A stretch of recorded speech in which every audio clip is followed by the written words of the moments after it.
امریکہ میں نومبر میں ہونے والے صدارتی انتخابات کے دو اہم امیدوار براک حسین اوباما اور مٹ رومنی میں دلچسپ مباحثوں کا سلسلہ جاری ہے۔ تین مباحثوں میں سے دو مباحثے ہو چکے ہیں، جس میں کہا یہ جاتا ہے کہ پہلا مباحثہ مٹ رومنی نے جیتا، جبکہ دوسرے میں صدر براک حسین اوباما کا پلڑا بھاری رہا۔ اس حوالے سے مختلف لوگوں کی مختلف آرائیں ہیں۔ ہم نے پاکستانی صحافی اور سیاسی کارکنان سے اس موضوع پہ بات کی۔ ساتھ سینئر صحافی اور اقوام متحدہ میں صحافیوں کی تنظیم کے نائب صدر مسعود حیدر صاحب کھڑے ہیں۔ مسعود حیدر صاحب، آج جو ڈیبیٹ ہوئی ہے، آپ کیا سمجھتے ہیں کہ کس کا پلڑا بھاری رہا ہے؟ اس ڈبیٹ میں، آج کی ڈبیٹ میں تو ظاہر ہے پریزیڈنٹ اوباما کا پلڑا بہت بھاری تھا۔ خاص طور سے انہوں نے بہت ہی اپنے آرگومنٹ جو ان کے تھے بڑے ٹھوس اور مسند انہوں نے آرگومنٹ دیے، اور بہت ہی سخت طریقے سے اپنے آپ کو ایمفسائز کیا، جو کہ بہت ہی کہنا چاہیے پروگریسو طریقے سے، اینڈ ہی ریئلی ریزونیٹڈ۔ جو عوام جو ہے نا، انہوں نے واقعی ان کی بات جو ہے دل سے لگی۔ مسعود حیدر صاحب، سننے میں یہ آ رہا ہے کہ اس مرتبہ فورن پالیسی کو زیادہ ٹارگیٹ کیا جائے گا، لیکن 90 منٹ کی تقریر میں 5 سے 7 منٹ فورن پالیسی پہ بات ہوئی ہے، تو آپ کیا سمجھتے ہیں کہ کیا وجہ رہی ہے اس کی؟ وجہ یہ ہے کہ ایک تو یہ کہ اس وقت اس میں سب سے زیادہ ایمفیسس تھا فورن اکنامک اس کے اوپر، اور اکنامک جو ہے ظاہر ہے کیونکہ اکنامک، اور ریپبلکن بھی وہی چاہ رہے تھے، کیونکہ اوباما از ویکسٹ آن اکانومک ایشو اکنامی، تو اس لیے وہ بھی چاہ رہے تھے، اسی لیے سب سے زیادہ کانسنٹریشن ہوا ہے۔ اس کے باوجود بھی اگر اوباما اس طرح اپنے آپ کو اسکور کرتا اور جو ہے وہ کرتے، وہ بہت بڑی بات ہے۔ لیبیا پہ کیا سمجھتے ہیں کہ مٹ رومنی نے کیا ایک موقع کھویا تھا اوباما کو ناک آؤٹ کرنے کا؟ نہیں، مٹ رومنی نے کوشش تو پوری کی کہ کسی طرح اوباما کو ناک آؤٹ کر دے، اور وہ ایشو اٹھائے اس کے، جو کہ اس کو نہیں اٹھانے چاہیے تھے، مگر اس نے اٹھائے، اور اس کے اوپر جب اوباما نے اس کو بتایا کہ میں نے جیسے ہی وہ حملہ ہوا تھا اس کے بعد جا کے میں نے ایک روز گارڈن میں ایک تقریب سے خطاب کیا، وہاں پہ افسوس کا اظہار کیا اور کہا کہ ٹیررسٹ اٹیک ہے، تو رومنی نے کہا نہیں، تم نے نہیں کہا، اور اس نے کہا کہ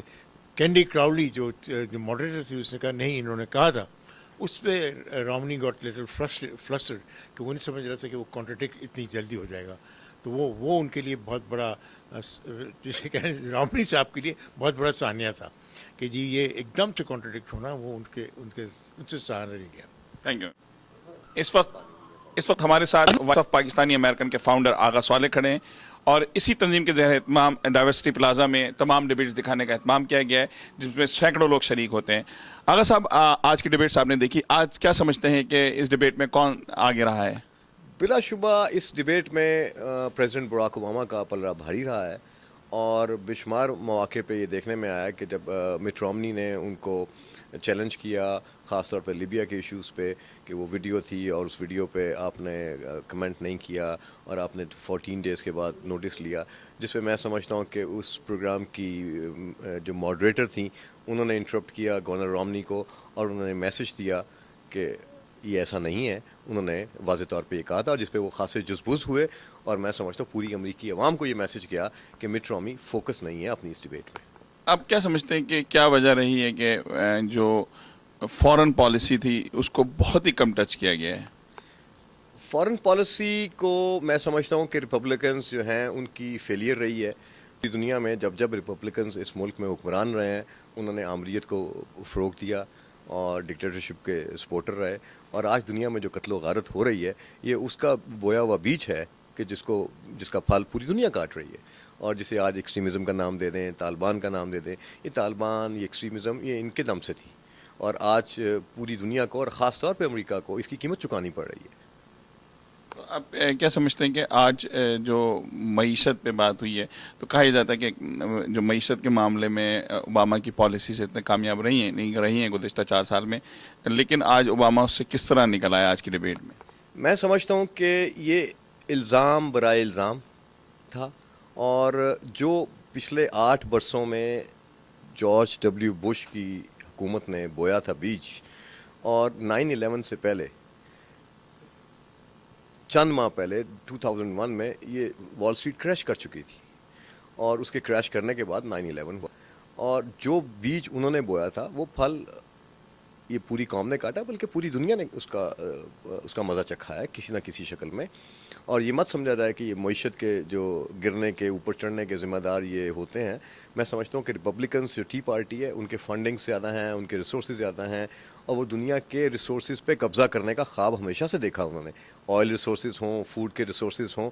یہ سارے ان کے جو ڈونرز ہیں جو ان کو فنڈنگ کرتے ہیں وہ سارے وہ لوگ ہیں ان کے ساتھ جو دنیا کے معیشت پہ قبضہ کرنے کا ایک خواب دیکھتے ہیں اور وہ ان کو سپورٹ کرتے ہیں. اور آج کے دور میں پریزیڈنٹ اوباما کے جو 4 سال ہیں وہ 8 سال کا میس 4 سال میں تو صاف نہیں ہوگا. اور پریزیڈنٹ اوباما کو جس طرح سے ٹف ٹائم دیا ہے ریپبلکنز نے، میں سمجھتا ہوں کہ وہ بڑی ہمت سے، بڑی جمع مردی سے انہوں نے اس کا مقابلہ کیا ہے اور بہت سارے مسائل کو انہوں نے فیس کیا ہے.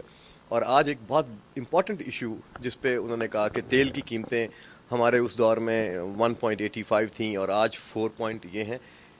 تیل کی جو تجارت ہے وہ ریپبلکنز کے سپورٹر کرتے ہیں. تیل کی تجارت جو ہے اس پہ جو منوپلی ہے وہ ریپبلکنز کے سپورٹر کے پاس ہے. اور اس میں سمجھتا ہوں جارج بش کے اپنے آئلس میں کنٹریبیوشنز ہیں، ان کی اپنا بزنس ہے. تو یہ کس طرح سے آپ اپنا الزام دوسرے کے سر پہ دھریں گے اور پوری قوم کے سامنے. اور خاص طور پہ امریکہ کے اس سماج میں لوگ پڑھے لکھے ہیں، لوگوں کو پتہ ہے، ووٹرز کو یہ اندازہ ہے کہ جھوٹ جو ہے وہ الزام جو ہے الزام ہے.